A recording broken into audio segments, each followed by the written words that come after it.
하나 더 있습니다. 김 실장의 해명이 거짓인 건 아니냐라는 논란 두 번째입니다.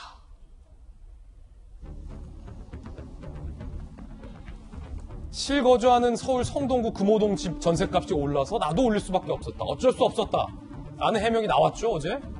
그런데 강남 아파트는 본인이 세입자에게 전세금을 1억 2천만 원 올려서 받았어요. 그런데 본인이 살고 있는 금호동은 5천만 원만 인상을 해줬습니다. 결국은 7천만 원의 차액이 발생한다. 따라서 5천만 원 본인이 살고 있는 집은 올려주고 집주인에게, 본인의 세입자에게는 1억 2천만 원을 받았다. 실거주하는 집의 전셋값이 올라서 어쩔 수 없었다라는 해명도 상당히 무색해진 순간이 아닐 수 없다라는 분석이 나오고 있는데, 이재명 기자, 청와대 출입 기자였잖아요. 제가 참 궁금한 게 있는데, 이 청와대 정책실장 굉장히 높잖아요. 굉장히 중요한 자리고, 대통령과 대면하는 자리고, 청와대와 현 정부를 상징할 수 있는 인물이고, 오랫동안 대통령과 함께 해온 사람이잖아요.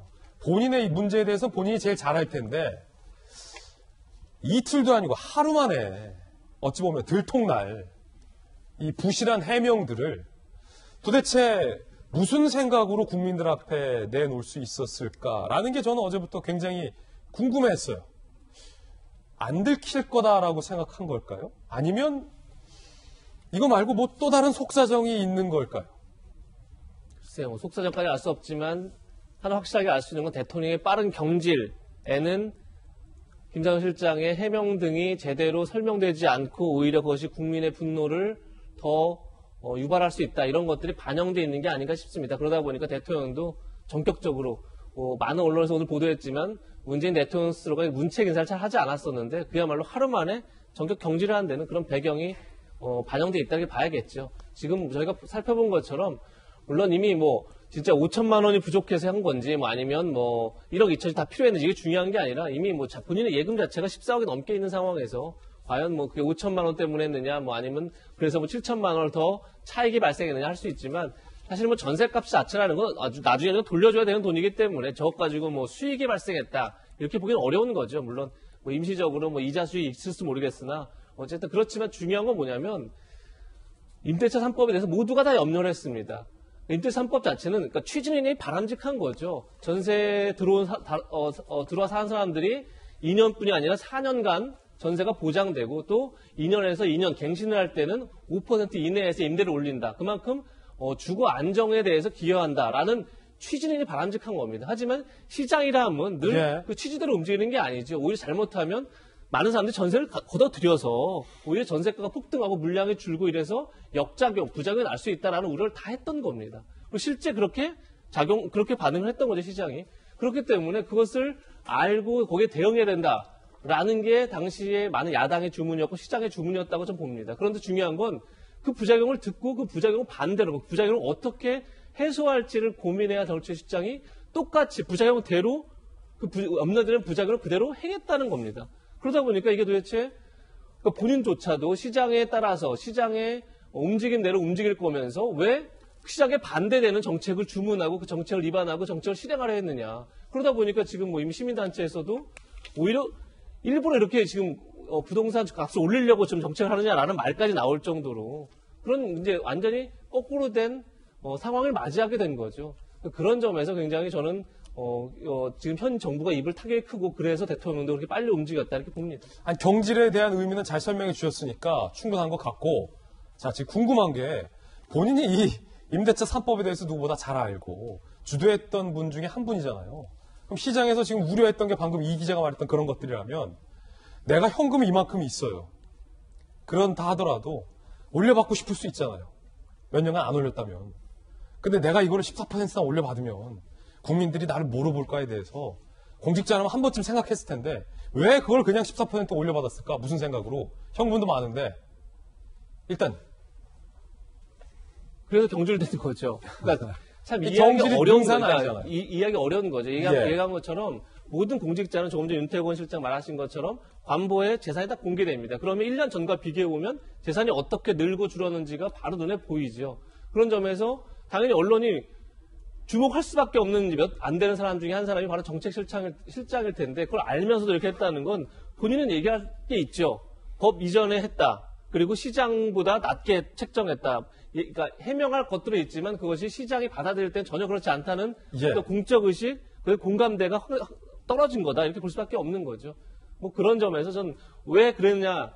뭐 진짜 김장수 실장이 언젠가 대답할 때가 올지 모르겠으나 결국은 시장에 대한 이해가 부족했고 거기에 대한 공감력이 그냥 부족했다라고밖에 볼 수 없는 거죠. 그러면 박수현 대변인 왜 이런 식으로 해명했을까요? 그런 식으로밖에 해명이 안 되겠죠. 본인도 어떤 말로 설명을 하겠습니까? 말은 알지. 그래도 이제 말씀을 안 할 수가 없으니까 하셨을 텐데 결과적으로는 설명이나 해명이 아니라 변명이 된 것이죠. 저는 이런 문제들 보면서 뭐 제가 김상조 실장을 잘 알 거 아닙니까? 그리고 제가 사실 개인적으로 보면 굉장히 존경하던 분인데 이런 것들을 연이은 현상들을 보면서 이런 생각이 들어요. 아, 사람의 어떤 욕심이라고 하는 것, 이 사람의 욕심 앞에는 정말 여러 가지 공적 의식이나 공동체나 자기 책임이나 의무나 이런 것도 없는 것인가 라고 하는 그런 생각이 들고 또 저도 한번 돌아보는 계기가 됐어요. 뭐 저야 재산이 없는 사람으로 뭐 유명하지만 그래도 재산이 없으니까 내 마음속에는 재산을 좀 더 가져보고 싶은 욕심이 없는가 라고 하는 그런 생각도 해봤거든요. 근데 예를 들어 저 같으면 차라리 뭐 예를 들어서 예금을 14억 정도 있는데 그걸 인출해서 올려달라고 하는 전세금을 뭐 충당할 뭐 그럴 상황이 안 된다면 대출이라도 받죠. 또 주변에 누구 사람들한테 빌리기라도 하지. 그거를 왜 그렇게 하셨는지가 사람은 물론 실수할 수 있습니다. 그러나 실수를 해서는 안 될 때, 안 될 자리가 있거든요.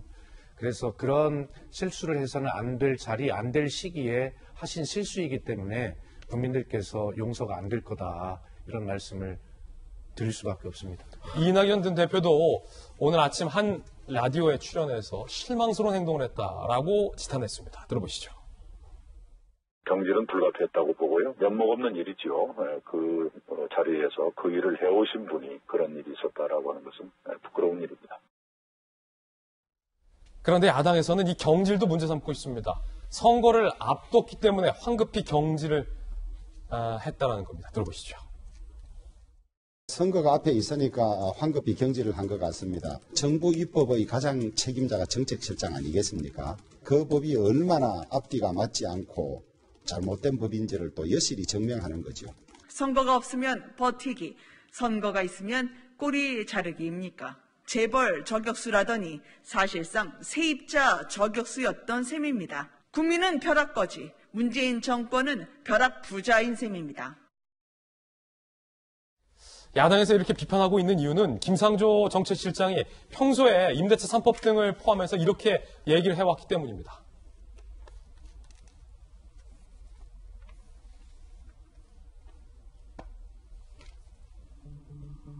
자, 이거 말고 그 다음 찌지 주세요. 실수요자 보호를 강조해왔다. 부동산 대책에서 가장 중요한 원칙은 실수요자 보호다. 지난해 6월에 이렇게 회견에서 강조를 했습니다. 실수요자 보호다. 그 집주인으로부터 실수요자를 보호해야 된다. 막대한 전세보증금 인상으로부터 이 세입자들을 보호해야 된다. 한 달 뒤 본인 강남 아파트를 인상을 해서 말과 행동이 다르다라는 논란이 지금 거세게 일고 있는 겁니다. 윤태곤 실장님. 그러니까요. 말이 중요해요. 말. 예, 말. 그 요즘은 이게 말이라는 게 무슨 뭐 우리가 10년의 약속, 100년의 약속도 아니고 한 6개월의 약속, 1년의 약속이잖아요. 부동산 문제도 보면은 쭉 그렇게 여러 번 나왔던 게 뭐 내년 봄이 뭐 가을이면은 뭐 잡힐 것, 봄이면 잡힐 것. 뭐 지금 흐름 좋아.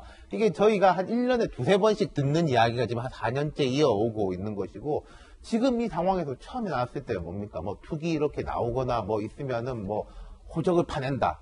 이 정부 여당에서. 예. 근데 물론 김상조 실장은 투기는 아닌 거죠. 그렇죠. 이 부분에 대해서 투기는 아닌 건데 그러니까 뭐 호적을 파낸다라고 해서 이런 사안이 나오면 아이 그건 투기는 아니잖아. 그거는 이제 그 사정이 좀 다르잖아.